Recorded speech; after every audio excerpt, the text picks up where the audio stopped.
Bonjour à tous, alors on s'offre de temps en temps des petites discussions comme ça avec Jean-Pierre notamment sur des sujets qui sont complexes et complexes souvent dans l'entreprise. Jean-Pierre, aujourd'hui on va parler du fait religieux en entreprise. Qu'est-ce qu'on peut dire justement aux personnes qui nous écoutent sur ce sujet?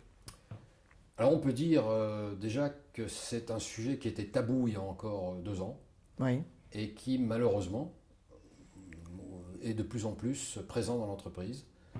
pour Si quelle j'en raison? crois par exemple l'observatoire Randstad qui paraît tous les ans, les conflits liés à des faits religieux ont doublé entre 2014 3% et 2015 6%.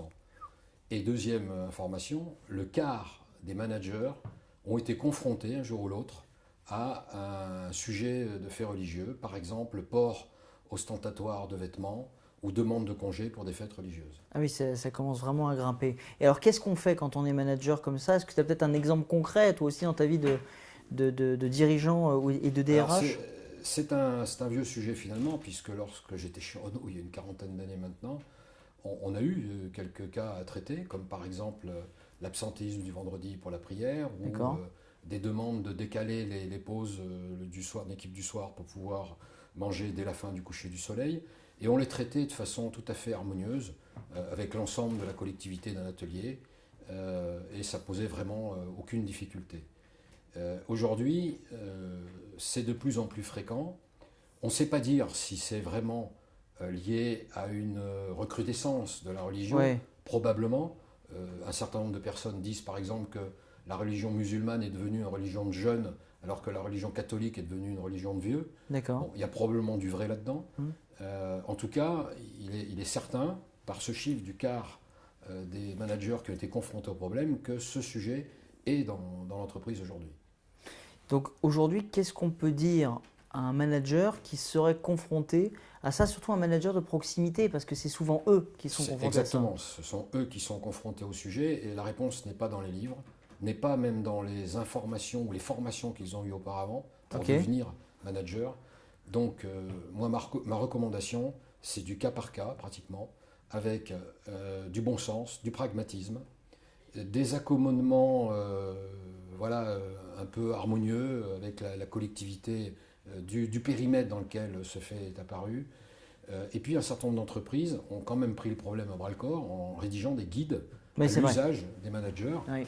par exemple EDF, Areva, Crédit Agricole, Casino, Ah, etc. mais c'est important que les grosses entreprises s'engagent justement là-dessus. Exactement, Ouais, elles prennent des cas concrets, des cas pratiques, pour donner des grilles de lecture, des ouais, repères ouais.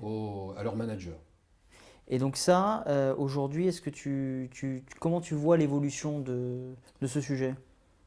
Nous aimerions, à quelques-uns, que ça soit pris en compte un peu plus par l'État, on va dire, au sens large. Alors pas sous l'aspect politique, les migrants, etc., mais Non, sur c'est pas le l'aspect sujet, éducatif. bien sûr.